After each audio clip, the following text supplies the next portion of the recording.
And thank you very much for joining us on UPfront on JoyNews channel. So you just saw what transpired in Kasoa on Monday when Member of Parliament for Ewutu Senya East and Minister for Special Development Initiatives Mavis Kumson went there. Yes, we know the story now, the fact that she fired a warning shot, which according to her was because she felt her life was in danger.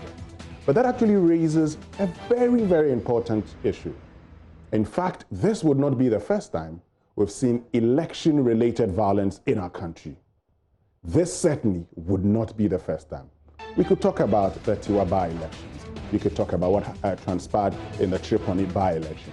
But for many of you always would have associated this with by-elections when the stakes are high because the whole political party machinery finds itself in a particular constituency. But this is a registration exercise. And for many political watchers, it actually proves to be an important exercise in the life of a political party and a political candidate.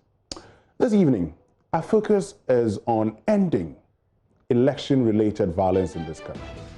We want to do the analysis. We want to understand why we experience these things. Beyond enforcement, because many of you have called for enforcement as a way of dealing with it, beyond the enforcement, what other things can we do to prevent it? Who are the actors that are involved? Could it also be an economic problem? Because mind you, behind all of this are people, young men, and in some instances women, who are used to cause violence. Is it the case that if these persons were employed, they would not avail themselves to the politicians to be used for these things? We'll explore all the angles, and I certainly would want you to also join us. You can certainly join us via Twitter handle JoyNews on TV, and then we can definitely have this all-important conversation. My name is Winston Amwa, and today, to help us have a better understanding, we've been joined by Paul Abrampa-Mensah, who is a senior program officer for CDD Ghana. He has lots of expertise when it comes to security issues. Himself, having worked with the Electoral Commission, understands these issues perfectly. But before we get into the discussion with him, my colleague Joseph Akable was actually at the Ewutu Senya East constituency, and he brings us this report, and then we'll get into our discussions for today.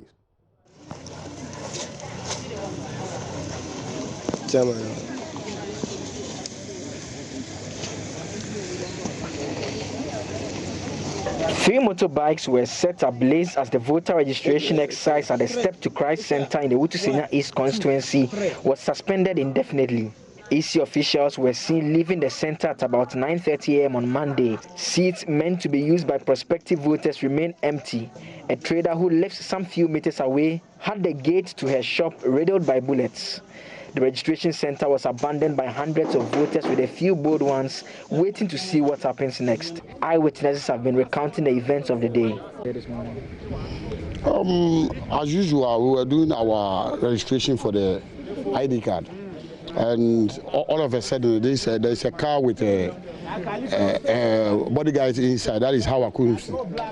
So as they come, they were claiming anyone who is not part of the ID card should move away. And there was a royal bike here. So they decided to take the bike out of the way, and the guy said he should leave it, he will do it by himself. They just start beating the bikes, all the bikes around, put fire in it, beat the owners of the bike and just left. And they've packed the last one here. So instead of, and it was the last one that they told the guy to just take it away, and it was like he was just wasting time, and all of a sudden they got annoyed. So instead of them to pack that one, he was the only one that they told him to just leave it there. So they have to collect it and bring it here. The other one too here, and then the last one too was here. So they just gathered it here, and then they've set fire on it and burn it for no reason. So the EC official realized what is going on, and it was so serious, so they just have to leave the place because here isn't safe anymore. Yeah, and they are left, and then like they are gone. Because this thing, what just happened here is very, very bad, because I think 1 week days we have been doing it every day. Everybody have been going home safely. By today, I didn't know what happened, and all this one just started like this. The NDC candidate for the area, Phyllis Nakoyo, accuses her competitor, Mavis Hawakumsin, of being behind the attack. Yes, these are motorbikes belonging to people of Ewutu Senya East constituency, people of Kasoa, people of Peace Town. They were parked there waiting to do their registration, and the woman instructed, I am saying it's on authority, that she instructed that the people should be shot and their motorbikes being bent, because she was there with folded hands, giving the instructions that these things should be done. She looked there, she sat there, stood there unconcerned, and these things, these mayhem, were being leashed on our people. And this is what happened.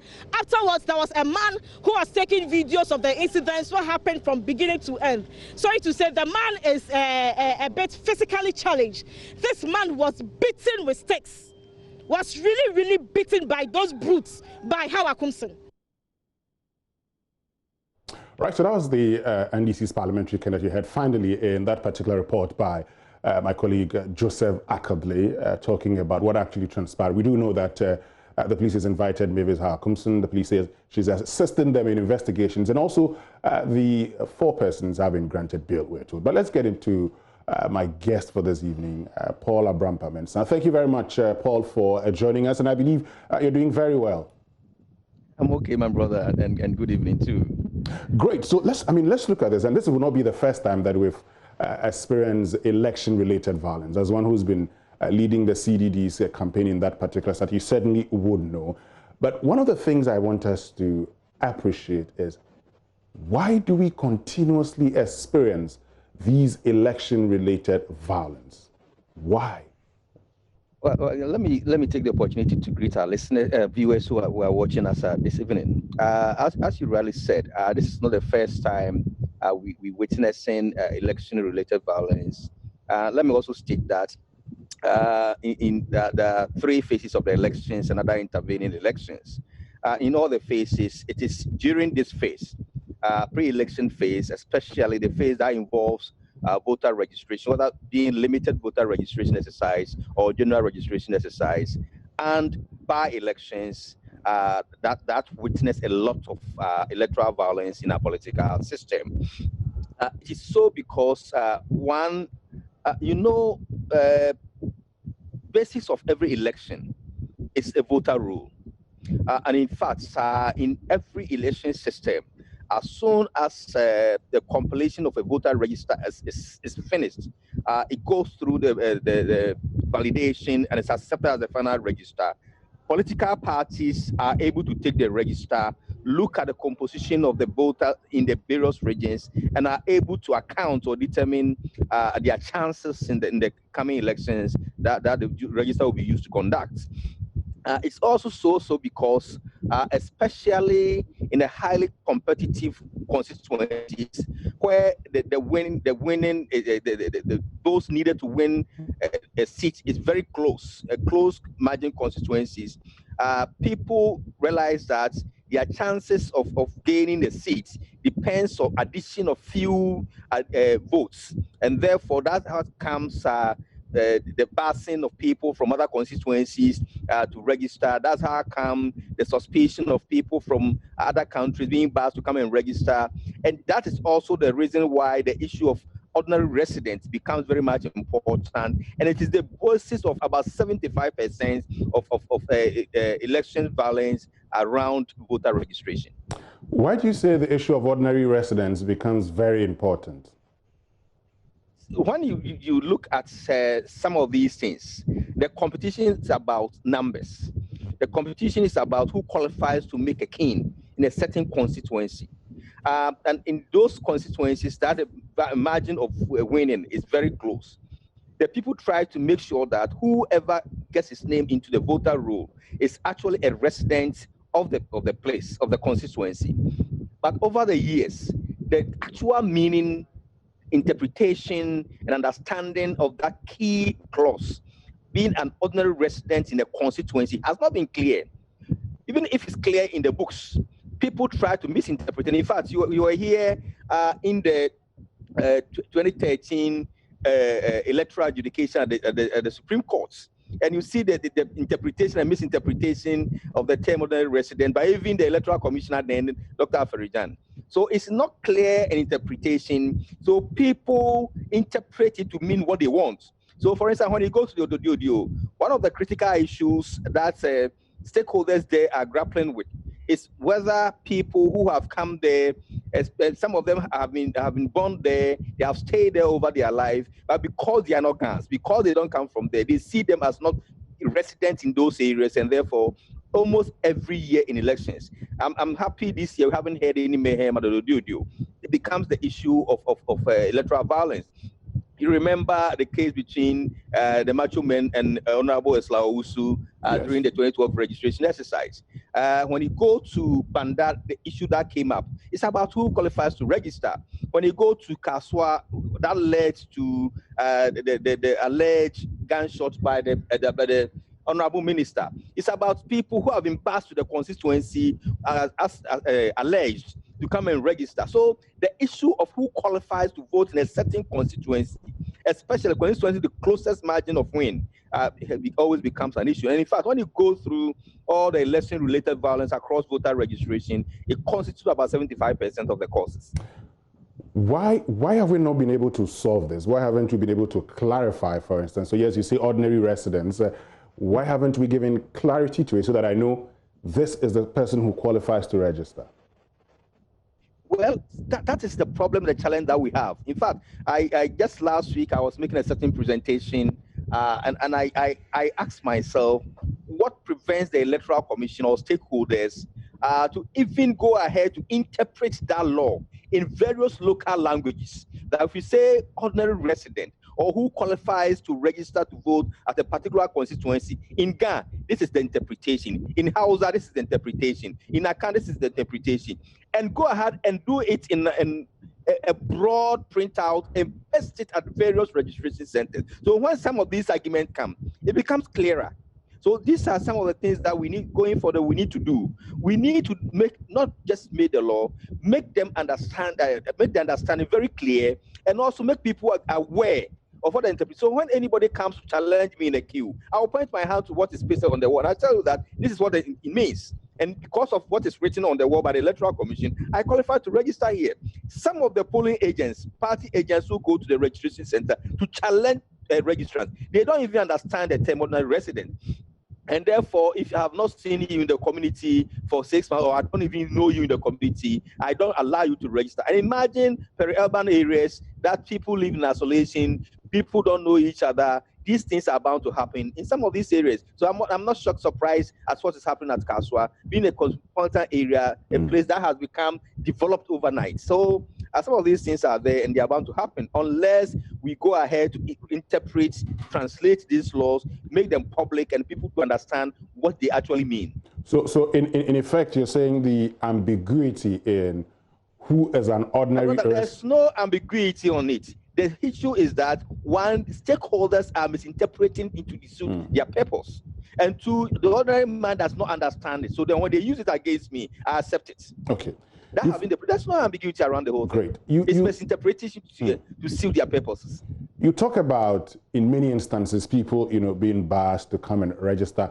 We know, I mean, around border towns, there's always that challenge of people not being Ghanaians. But you have been conducting research. In all your research that you've conducted, is it the case that people are sometimes barred from other towns, other constituencies into a constituency ostensibly to bridge the gap and probably overturn the deficit that particular candidate has? Really? You heard the news in Kumasi, I think in Aswasi or so, where some people were barred from a certain constituency to come and register. Two of them were arrested, the others ran away. When they asked them, they said, "Oh, I didn't know it was an offense. This such and such man asked me to come and register here." People do. As I said, you have a place like Kano South. The winning margin is 2.5%. I know that if I get additional 20 votes, I can overturn that. We have a close like some places that have margin of votes just 5%, 20%, 10%, or 20 votes. People know that elections are about numbers. Sure. I have my colleague constituency MP. He has always been winning overwhelmingly. It is a negotiation. So it's something that is not an allegation. It does happen. And in all the elections, you hear, especially at the border communities, you hear some of these allegations. They do happen. The negotiations come between parliamentary candidates, and they do bus people to some places to go and register. In 2012 registration, it's not about students. And you saw what happened around the registration. That became a contention as to whether we should allow students to register where they are schooling, or they should be out to go home to their places to go and register. It's always been a contention. So we need to have a clear understanding of the whole thing and possibly deployment by the security agencies to curb some of these things. Okay, so that's exactly why we're having this program. We need to have the real understanding. You've talked about many of these associated with registration, and in many of the instances that it has had to do with people being barred from other constituencies. So that constitutes 75% of many of the election-related violence. Apart from that, around voter registration. Yes, voter registration. I mean, apart from that, which other issues constitute or contribute to election-related or registration-related violence? The clear thing is that election is a competition, and in every competition, there are about to be tension, and especially the value around which the competition is involved rises the tension. We are talking about a competition that brings a first gentleman of the land. We are talking about a competition that elects the leadership of people who make the laws for us in the country. So you see, the value of that competition is very high. And when it comes that way, people try to get the position so as to disperse the national kitty. The second issue is about the kind of politics we practice in Africa, and especially in Ghana. Winner takes all. If I lose everything. If I win, I have the opportunity to recoup every investment in the electoral process that I've made. In fact, cost of politics research that we conducted at CDD told us that from party primaries, and if one wins and goes to the national contest, one candidate spends around $90,000 in each election.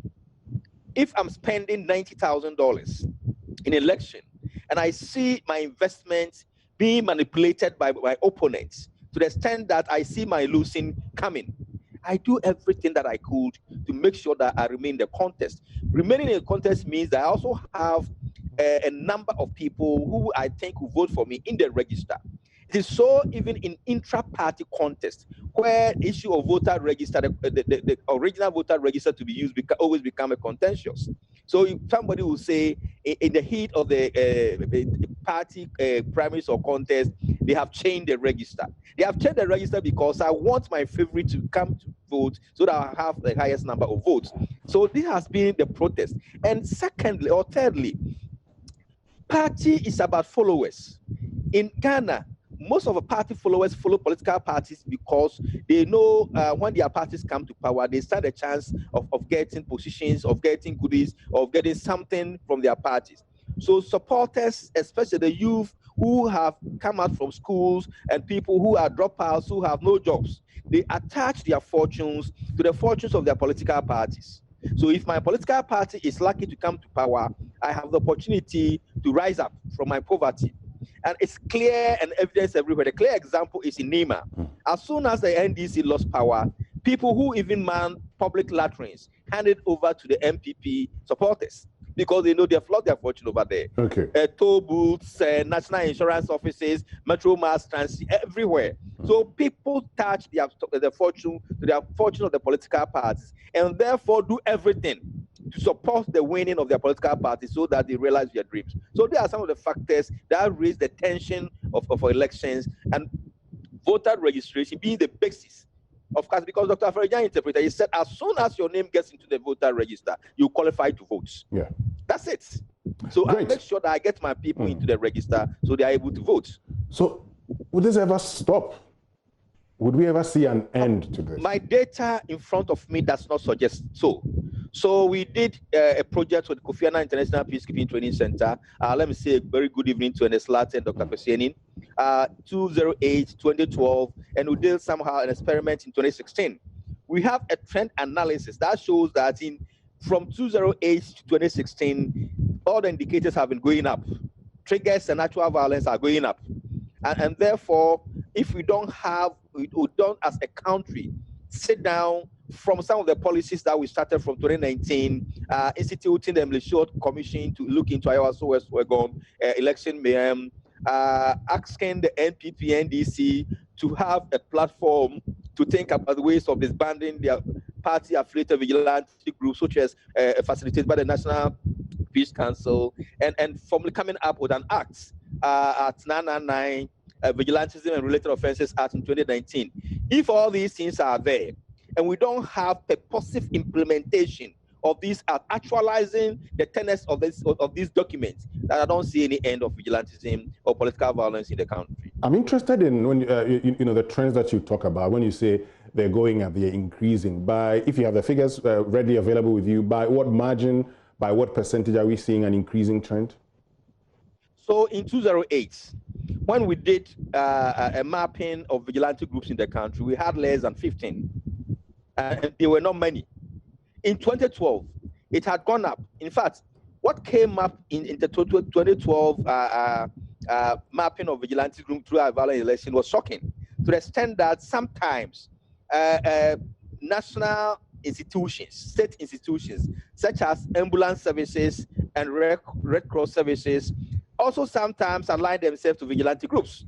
So if there's a clash and we have injuries, when the Red Cross people come, they first treat the people they believe belong to their political parties. When the ambulance service come, they first attend to the people who belong to their political parties.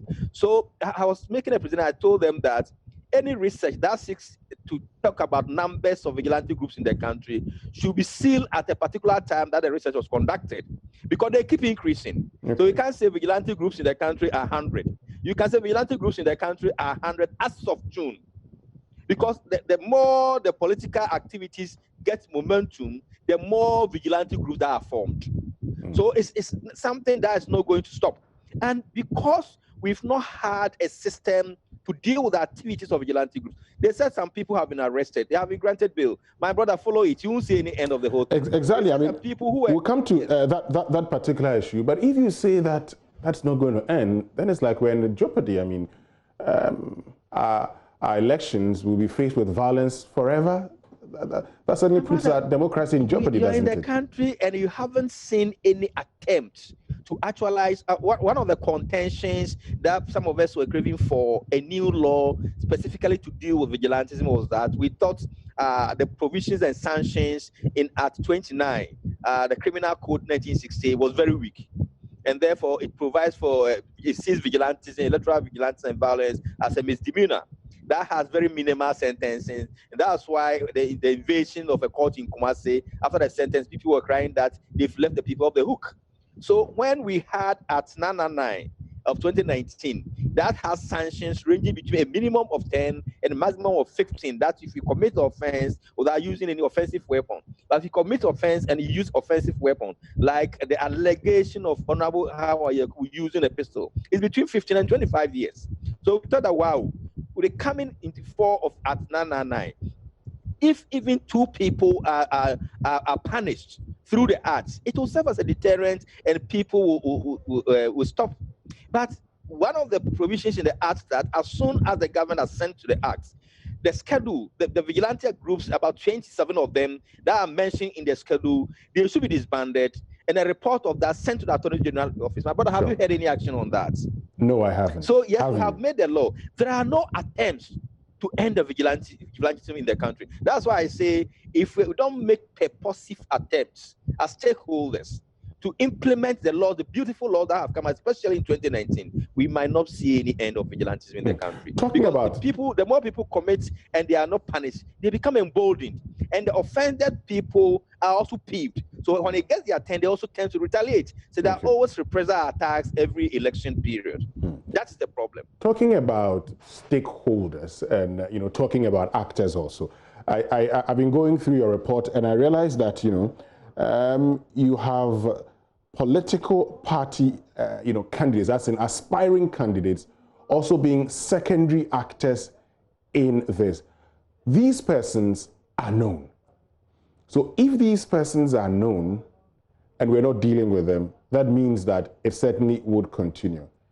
Is it a case then that you say our political class seems to be enjoying the fruits of these, hence its continuation? Enjoying. There are people who form the vigilante groups. There are people who fund the vigilante groups. And in fact, some of political elites in the various political parties, the hawks, they see it as their contribution to the campaign of their political parties. And therefore, when you see certain groups of vigilantes that have been arrested, you see categories of political elites within both political parties going to their aid, taking lawyers for them, assisting them, paying their fines when they are raised before the court. So not that they benefit. They are actually the people who form, fund, and sustain them. But when you go to Art 999, there's a provision there. It says, whoever forms, funds, or solicits the services of vigilante group is also liable to imprisonment between 10 and 15 years. Sure. I'm saying the art is so beautiful. It's not about that. In fact, it goes ahead to say that if a political party is found to have solicited the services of vigilante group, the political party is charged. And if they are not able to, and that charge ranges for 60,000 to 120,000 Ghana cedis. It's not the 500 that we have in Act 29. If the political party fails to pay the fine, the party general secretary, the party chairman, and the treasurer are also hauled to court. And after they are sentenced, they stay out of politics for up to 10 years. So the provisions in this act are so severe that if we implement even a quarter of the provisions, vigilantism will go down. But the problem is who starts. That's the problem, who starts. In that case then, I mean, the passage of the Vigilantes, Act would amount to more of a cost 90, one of the things that will beautify our laws, and yet it would not be implemented, wouldn't it? I see a problem where the two leading political parties, because of the benefits, the use of benefits of vigilante activity to them, they don't. All the public statements they've been making are just rhetoric. It's not from their heart that they want to disband their political vigilante groups. And in fact, everywhere you move during this registration, you see political leaders, you see people following them, macho men and other groups. So it's not that they are not aware. They are aware, they know the laws, but they've just made their mind that they will come to public and condemn it. Basically, they are using the services. In fact, if you were in any of the by-elections, I happened to be at Asankregwa by-election. And there was an incident in one of the polling stations. So my observer there mistakenly started to take a photo or video. And this vigilante man seized his phone, and you know what they did? No. They handed the phone to the policeman at the polling station and ordered him to keep the phone until they asked him to release it. Really? So I had a call and I had to drive there. We had set a coalition center at a school at Asankregwa. So when I had a call, I had to rush there. My brother, when I saw the people in the pickup, I just mellowed. I couldn't say anything. I wanted to go and beg them to take the phone and ask them to delete whatever they want to delete from it and hand it over to the Cody Observer. They wouldn't even listen to me, not even the police officer there. Oh, okay. When they left, I went to the police officer, whether I can get the phone and give it to my place. I said, my brother, let's take it to the commander, and the commander will hand over. If I give it to you now and they come and it's not with me, you know what will happen. He was even shaking. It means that the vigilante members actually intimidate the policeman. They were ordering the policeman to keep the phone until they asked him to give it to the Kodi observer. This was the Sankregwa by-election.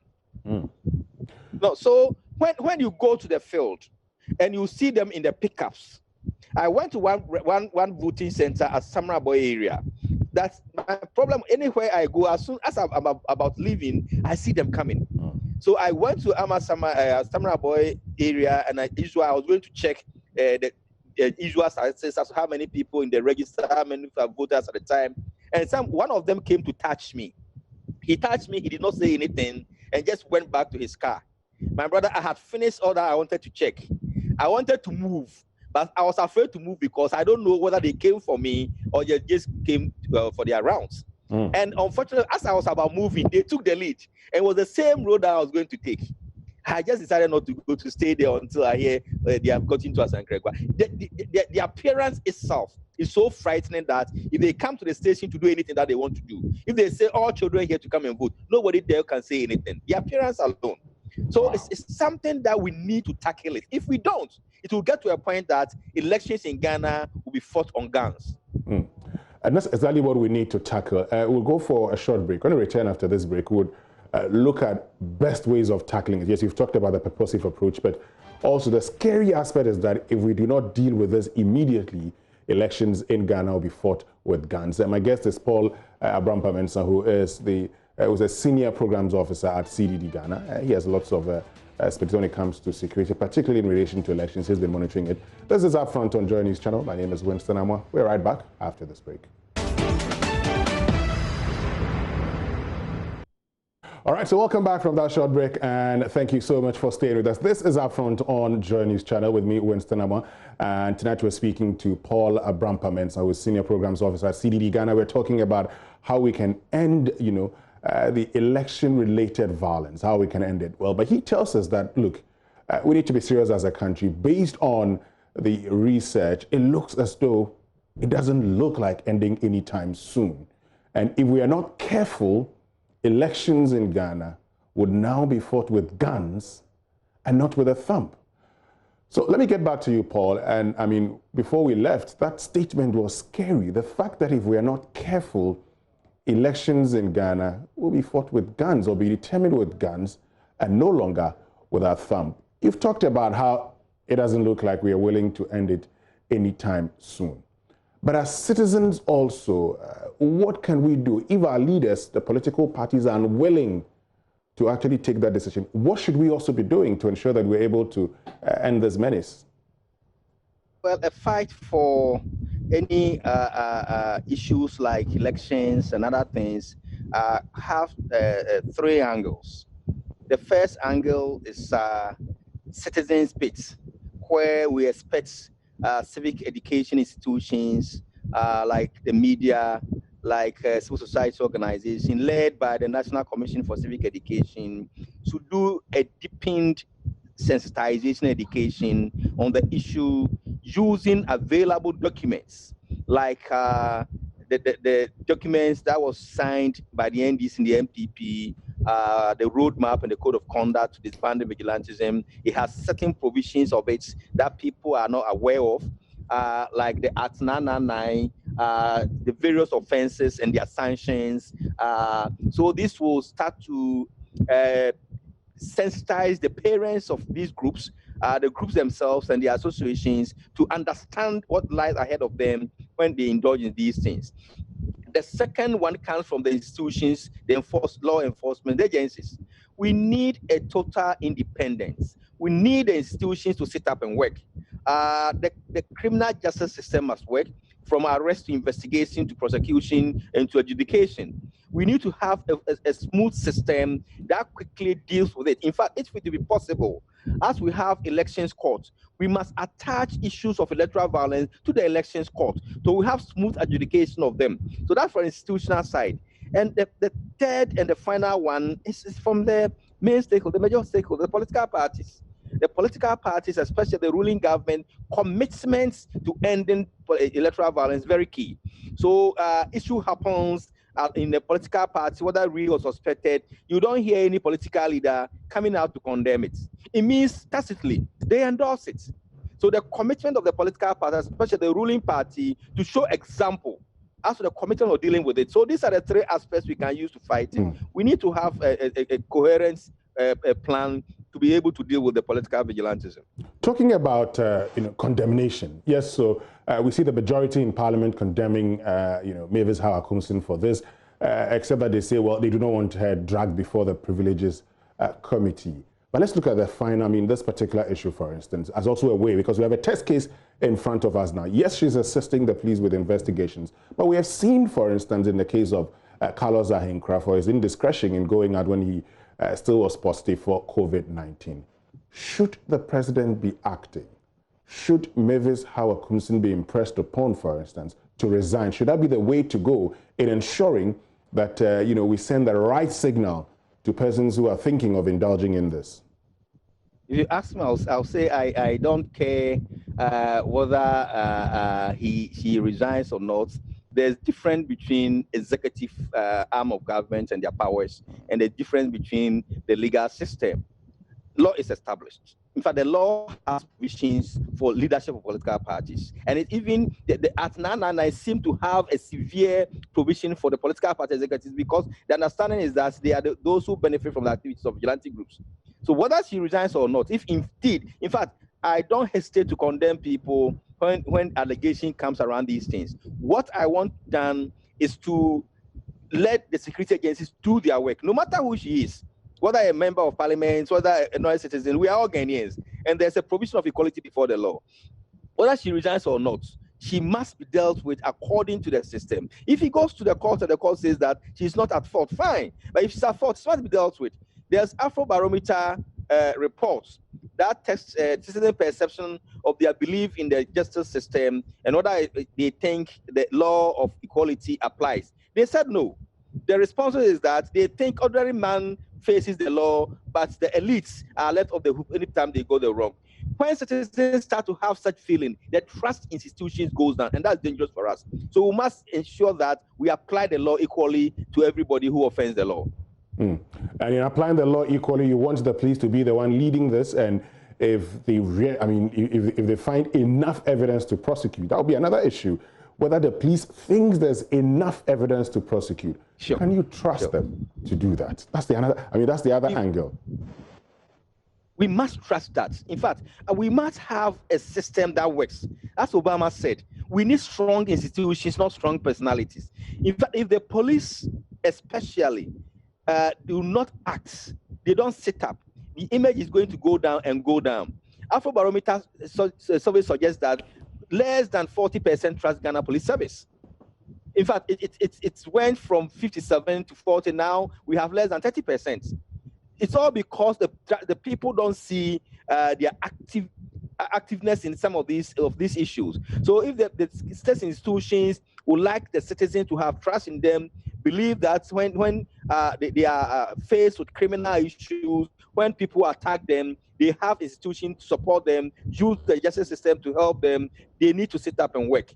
The issue of discrimination, unequal application of the law, is not good for the country, it's not good for democracy. And we need to sit up and work on it.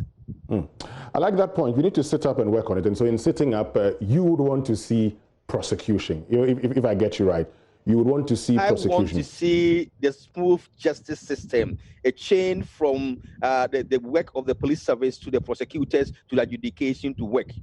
If Honorable Hawa-Kumsin goes to the courts and the courts say no, she's not at fault. As allegation are saying, she said she did it and she was defending herself. If the law says that she can do that and it's at the power, has registered her gun, and the law says she goes scot-free, that's fine. But if we don't do anything, look, in 2012, we did something, a project with the police service. In this, our election monitoring project with Kofi Annan Center, we assemble all crime officers in the regions in Koforidua. We walk through a checklist and ask that at the end of the elections, we meet again and find out. My brother, we met at Sunyani and we wanted to know reported cases on election violence during the during, before and during the elections, and the status of the cases. When you are there, you just be surprised to see that we are not doing anything. When you say we're not doing anything, yes, go ahead. Across the country was reported. About 113 cases.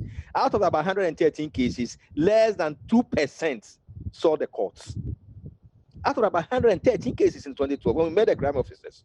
So when you call this regional crime officer, it comes there, so and so was recorded from this constituency, investigated, release, discharge. So release. So when they started, the participant will say, release, discharge. It became a mantra over there. Release, discharge. Why were they releasing and discharging them? Yeah, that's the case that we need to sit up and find out, because it becomes very disturbing that in that year, there was a case that I reported in my report in front of the regional police headquarters at Tamale. Vigilante groups went ransacked there and bent the kiosk. I believe if you followed it, you are aware of what I'm talking about. All these people who were seen on cameras, were arrested, discharged. So even if they had we did not see individually the crime they committed. Didn't we see they were attacking people's property? Is that itself not an offense? But nothing happened to them. So if we want the justice system to work and work effectively, every institution that has role to play in the justice system must prove its independence and its professionalism and start working. Otherwise, my brother, the trend that we are going, we were thinking even the promulgation of the Act 999 was going to serve as a deterrent. But look at what is happening. We are just starting the elections. This is just the registration, even though, yes, we understand registration phase is where we have more violence. But if this violence continue and we don't see the end of it, the young man who was killed at Banda, he has relatives. He has friends. They are also there. They have been able to identify the one who did it. Do you think they also sit down with that retaliation? That's what is causing problems at Sankore and its environs. To the extent that the regional peace council went there, they were sacked. They said when they were in the opposition, and the NDC people were beating them, macheting them, and killing them, the National Peace Council did not come there. Now, when it comes to their turn to retaliate, they are coming to intervene. They sack them from there. That is the situation where that rises election violence. The issue of retaliation and reprisals. So if issue come and we don't solve it, don't think we have done justice to it. At any point in future, it can come up. So that's why we need to tackle electoral violence and tackle them swiftly. If you don't do that, we're going to have recurrent of violence every elections. You know, I mean, as you talk about the need to tackle them and all, the more I listen to you, the more I realize that it is going to be very difficult. You've just talked about the police situation. The more I listen to you, I mean, we come to the conclusion that it is going to be really, really difficult, because let me just run this by you. Now, the police that you talk about, the police would have to seek advice from the Attorney General's department. So if the Attorney General's department, if whoever is involved is a government official or functionary, and the Attorney General's department says, no, do not prosecute, that ends the case. So can we have a civil society media platform coalition, just like we had for the Galamsey, that we also put pressure on the justice system institutions to tell us at every point in time the status of cases. So yes, if you say your police service, you've investigated, you've sent so and so cases to the Attorney General, we follow up there with press conferences, with demand. Now there's right to information law. Demand the status of the cases and why they are not prosecuted. In fact, if you don't take civil action, if we don't follow these things, we don't track it. Now we are seeing it as isolated cases. So it's happened at Banda, it's happened to Asutifi South, it's happening in Sankore, it's happening to Sacheduma, it's happening in Aswase, it's happening in Kasoa. Gradually it will be coming. Then if you don't take time, it will be spontaneous, and you will not have a place to stay. So we need to set up a civil society, and demand of enforcement of laws from two sides. Either the institution themselves will supply better enforcement for us, or the citizens will demand the conformity to the law. Okay, finally, it's important we talk about, so we've talked about all other stakeholders, but the Electoral Commission is the election management body.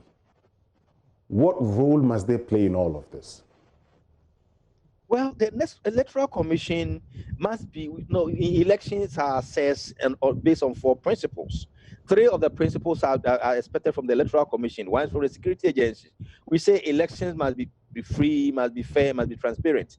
The Electoral Commission must act in such a way that it provides a free environment for people to be able to go about registering votes. The freedom is that there shouldn't be any impediments in the ways of people who would like to vote. The Electoral Commission must be fair. It must be fair to the extent that it shares information across board. It must be fair to the extent that it applies every step of its processes across board equally. The Electoral Commission must be transparent so that it shares information. It does not treat people with different set of information.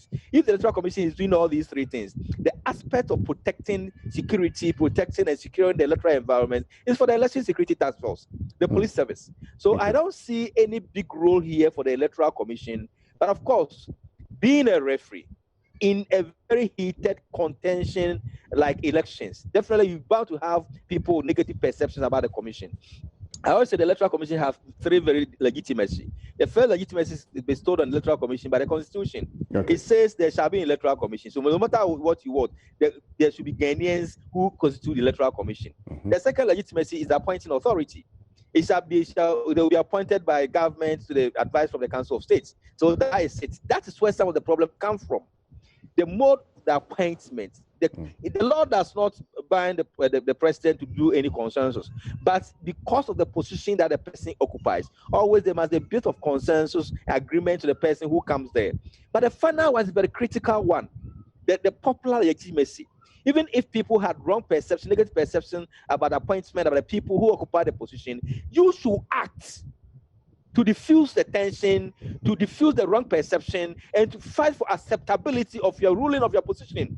The Electoral Commission must always canvass support for its activities. Now, if the Electoral Commission did this, I don't see any wrong thing the Electoral Commission is doing. So these are several critical in all its activities. The Electoral Commission must pull the people along. So if you look at the current Electoral Commission, in all its activities, do you think the Electoral Commission is pulling the people along? In all its activities, do you think the Electoral Commission is doing things that will get the people convinced that there's fairness, there's transparency and all? As far as I'm concerned, the Electoral Commission has used the IPAC platform, which Kodio is invited sometimes, and shared information across board. As far as I'm concerned, the Electoral Commission has distributed registration centers equally in all the regions. As far as I'm concerned, we haven't had a situation where particular regions' machines are not working as against specific regions. If you have challenges, the challenges cut across. As far as I'm concerned, the Electoral Commission deployed equal number of registration officers to all the regions. So I don't think the Electoral Commission is doing anything wrong. The rest is by the political parties, the security agencies. Electoral Commission is not responsible for people busing people to the registration centers. Electoral Commission is not responsible for people forcefully pulling people out of the queue because it has established laws for challenging. So I haven't seen any fault of the Electoral Commission now. If in elections, as far as three principles are concerned, if we had a report that at voter region, all their machines get breakdown after registering 5 people, but in Ashanti region, they are functioning, or vice versa, then we have a cause to suspect that the Electoral Commission has sent wrong machines or faulty machines to one region. But since we started, if we had challenges and some malfunction of certain registration machines, it cut across the regions. Since we started, if we have late starts of registration exercises, it cut across the regions. So I haven't seen any ill treatment or partial treatment from the side of the Electoral Commission. Unless somebody has any data or figures to prove otherwise. You have seen political parties, particularly opposition parties over the last 5-6 years, consistently accusing the Electoral Commission of bias. Does that in any way lead to agitations among their youth and thus translate into violence? Firstly, yes, it's a issue that we must tackle because Electoral Commission activity is based on trust. That is why at Kodio, in every election year, we do either 2 or 3 times of a perception survey. So when we do a survey and it shows that the trust level of the Electoral Commission is down, it's a cause for worry, because then you are going to create room for people to reject results. But when you do a perception survey, the trust level is high. It's a good show. and the trust level will go down or high depending on what the political parties do or say about the Electoral Commission. That's a critical point. Exactly. And it's also insightful. In Ghana here, party supporters see their executives as demigods. Whatever they say, they act upon that. So when you listen to the radio station and a communication officer from a certain local constituency is making allegation, he will say, yes, it was my executive secretary who said that. So they believe everything that the executive secretary says. It also means that we need to be very careful of our utterances as executive of political parties. It's very much important. Paul Abraham-Mensah, thank you very, very much for joining us this evening. It's been an insightful conversation. We're grateful you made time to join us this evening. Senior Programs Officer of CDD Ghana. Thank you very much on helping us understand how we can curb the menace of election-related violence. That'll be all from us this evening on Upfront. My name is Winston Amwa. On behalf of the team, we're grateful that you chose us. Up next is Joy News Prime. Have a lovely evening.